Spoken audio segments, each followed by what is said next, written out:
Humans! From a bird's eye view, which is the only eye I know, reality is too much for you, and you need distractions. We get it. We're up in the electrical grid most of the time, hanging out, gabbing about the latest crunchy shit we tried. For my money right now, it's the Parmesan kettle chips. Fuck, man. You guys don't always nail it, humans, but your snack game is on point. And we're just watching you on the dais. Not much else to do in nature except avoid being eaten, whiling away the time in between shits. Watching you all run around, late for stuff, double parking, complaining about the weather, aggressively throwing away trash in the trash can. That's my favorite plot development. The drama of someone taking the toll of their day out on a trash bag by driving it into the can in a haymaker. That's a daymaker for me.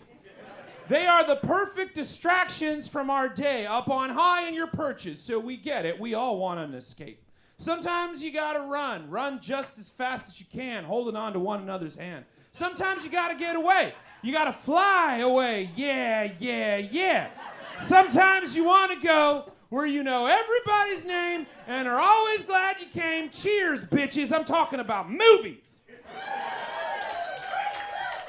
Started when Edward Muybridge took the bet, but back then it was to record. Nowadays there's enough of that going on. We don't be reminded. We want to get away from the everyday. And oh shit, there's a matinee and it's cheaper. And of course you want to escape. Of course movies are better. Have you seen reality? Compared to movies, reality is a dollar store bag of cookies. Like, they'll do the trick, they're fine, nothing memorable, probably made out of ceiling tiles, but it's sugar, gives a shit. But then one of those artisanal cookie places open up on your block with insane toppings like cream cheese frosting and bacon and spicy sugar twists or some shit. I don't know. I just know it's goddamn bonkers. No one in the beginning of the cookie history would have thought to put pulled pork on a fucking Linzer cookie with sweet barbecue center. Who would do that? What kind of mad mind would freak like that? But then you have it. And suddenly ceiling cookies just don't do it for you anymore. You've upgraded. It's like when you realize you don't have to drink Natty Ice anymore. You can spend a few more dollars for something that doesn't make you shit like you're prepping for surgery. And like those delicate confessions and higher-end IPAs, the movies offer an improved reality, a step up from the one you're currently in. You can't stand living in the city? Watch Little Old Brother, Where Art Thou? Get out of your depression by putting you in the depression, but it's outside and there's songs. Tired of people? Watch a little Castaway. It's like an all-expense-paid trip on a beach view with a homemade seafood, volleyball, and Tom Hanks. It's a perfect getaway. Tired of Gravity? Watch Gravity. There's plenty of outer space adventures available for when gravity gets you down, so just look them up. But nothing comes from nothing. Everything has a price, even walking. You ever just trip for no reason? That's the price you pay, man. And it's for my enjoyment up there in the high wires, so just keep tripping, humans. Give me a show. As for you, it's the movies. And those movies are expensive because you want to get away from reality as far as you can, and that trip is not cheap. So, in order to compensate, the movies have a method that offers you another distraction to your day-to-day: promotional tie-ins! The way it works is, movies have a marketing budget, because if they're going to spend hard coin convincing Hugh Jackman to give up lasagna for 3 months so he can look ripped and then you can complain about his costume's comic book accuracy, that means you got to pay for it, and he ain't cheap and neither are you. Picture your favorite thing ever. Now, how much would it take to keep you from doing that? And instead, starve yourself. Work out 5 times a day, hydrating like an astronaut so that you can pretend to be a cartoon character for a few hours in a rock quarry. Yeah, it adds up. So after that, the studio wants to make sure that you see it. So they have a marketing budget, and marketing is expensive. So they want to save money the best way that they can. And one of the ways to do that is to offer promotional tie-ins. Quote, cross-promotions by which the parties agree to share their promotional costs for specific campaigns. Studios partner with firms from different industries like fast food, restaurants, retailing, and online services. And they have been doing it ever since 1921, when Cop Clark Publishing produced The Wonderful Game of Oz, based on the book, not the movie, which did not come out for another 18 years because they were hyping books. And no, that is not a call for you to read more. Read more if you want. I don't give a fuck. I got shrines to unlock in Breath of the Wild right now. I'm busy. Then in 1929, Disney, yes, that Disney, cuts a $300 deal with a stationery company to get Mickey on writing tablets, which is generally considered the first movie promotional tie-in, but whatever, that's just an example. I don't get paid enough to Google farther. And Google is free! Then comes 1937 when King Disney releases Snow White with 70 deals including snacks, which I assume was just Dopey and khakis because Bro can get it. 1950, William Boyd, who played Hopalong Cassidy, banks on what would be $7.7 million today in over 73 deals with 2,400 products. And then humanity lost its fucking mind in 1975 when Jaws comes out. And they decide to roll out an army of tie-in products, including beach towels. Which is not as fucked up as it gets, but it's hilarious if you figure in that movie is the reason you can yell "shark" in a public pool and people will look. All of this, of course, is a setup for the primordial ooze of marketing. That is 1977, when George Lucas took a pay cut from his salary on Star Wars to retain merchandise rights, actually writing parts of the movie to include stuff that might look goofy as fuck on screen, but would sell hard plastic, and it worked.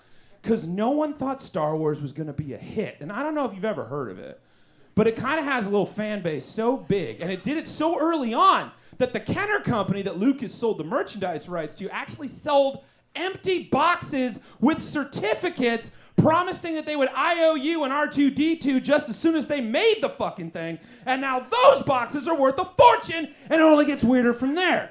1982, E.T. comes out. And with it, a little stuffed version of the lovable alien made out of couch leather that, although it was as snuggly as a lazy boy and terrifying to behold, just glaring those black eyes from the shelf at night, $7 million of them were sold at the end of that year. 1989! Batmania takes over. They rake in over $500 million in merch, including some of the most badass movie tie-ins ever, including the fucking Batmobile with the plastic missiles that could kill a man.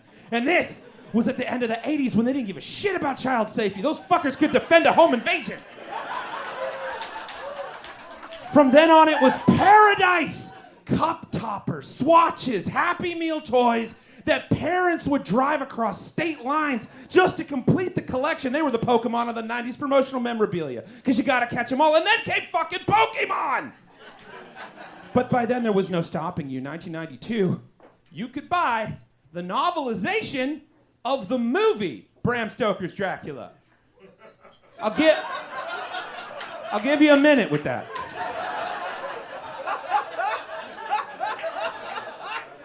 1999, Phantom Menace had a Jar Jar Binks lollipop that was his actual tongue.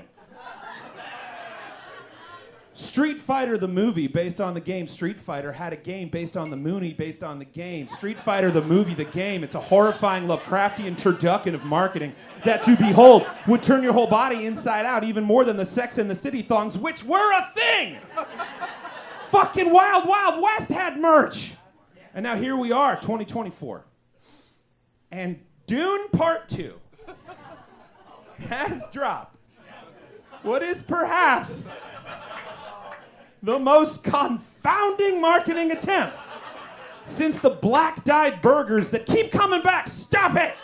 Nobody wants to eat a burger that looks like it was unearthed from a dig site. AMC is offering a promotional popcorn bucket to partner with the opening of the sequel to the 2021 Denis Villeneuve adaptation of Dune that features the iconic sandworm bursting up out of your popcorn with an open circular mouth of thousands of little rubber baleen that you have to put your hand through to get the popcorn, like you're performing an emergency procedure on a choking penis.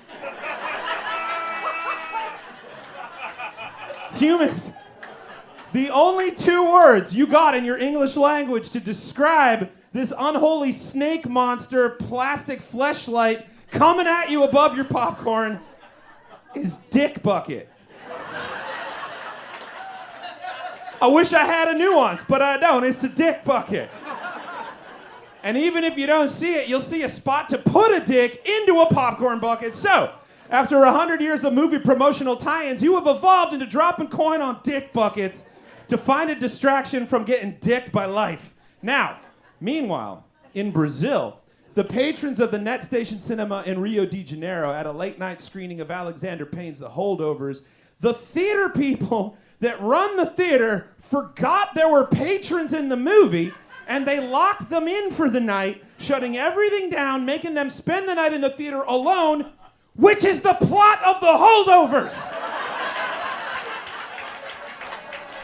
In an act of unintentional hubris, the patrons unwillingly paid for the full holdover experience, 5DK. Feeling what it would be like to be locked in a building away from the world, forced to get to know each other and possibly find friendship. But who gives a shit? Because at this point, the universe is telling you that you've gone too far, humanity. What's next? Fast 11 comes out, and on your way in, just get hit by a fucking car? After the premiere of the new Wicked film, they're gonna slingshot your ass into the sky so you can try defying gravity? It's a good thing Megan came out when it did. Otherwise, you'd be taking home an American Girl doll who knows how to serve it up in your hallway before stabbing you. And right before you die, ask you to take a brief survey and sign up for the Blumhouse mailing list. Humans, when the studios that make the distractions spend too much to distract you into paying more money for bigger distractions, so distracting you get dick buckets, it's in time to be real with yourself. Reality sucks too much. Your distractions are getting too expensive. It is time to make some peace with what you got going on, so maybe they bring the cost down and we can go to the movies without fear of dick buckets. That, or just read a fucking book, whatever. That's what I've been watching because reality sucks and I need a distraction. I love you. Good night.